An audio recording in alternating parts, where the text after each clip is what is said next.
Hello, wonderful people of the internet. It's Penguin570 here, and welcome to another mini-series that will be going up every other weekend. This series is pretty much what the name describes. It is the quest for the best platformer, and I plan to find just that.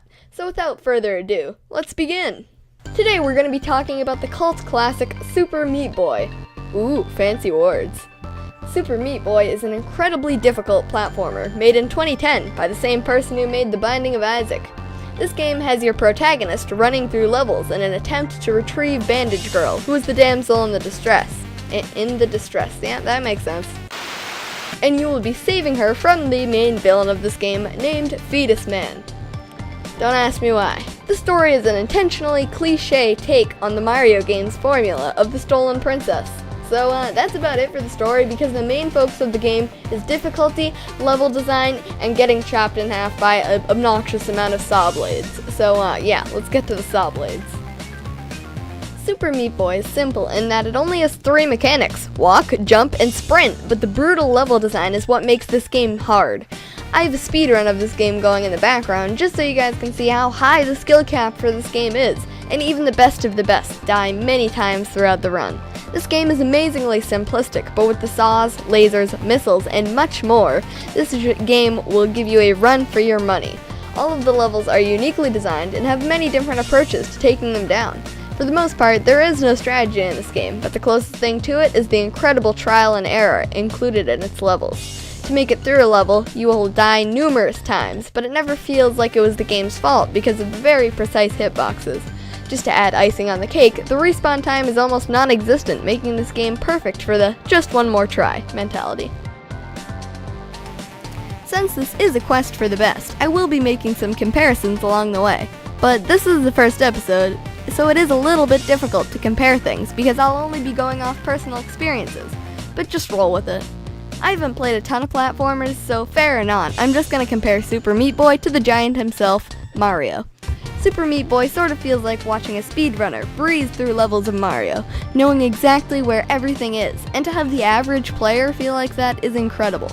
This is partially due to Super Meat Boy running so fast, and it just makes you feel awesome, whereas Mario has a smaller screen, and Mario takes up more of the screen, which makes it a little bit more difficult for him to run super fast, whereas Super Meat Boy is a very small character, and he can run at Sonic speed.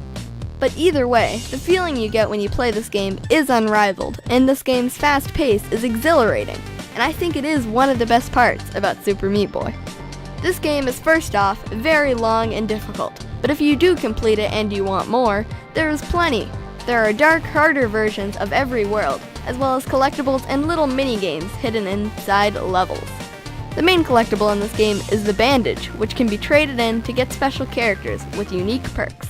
But almost none of the bandages are easy to get.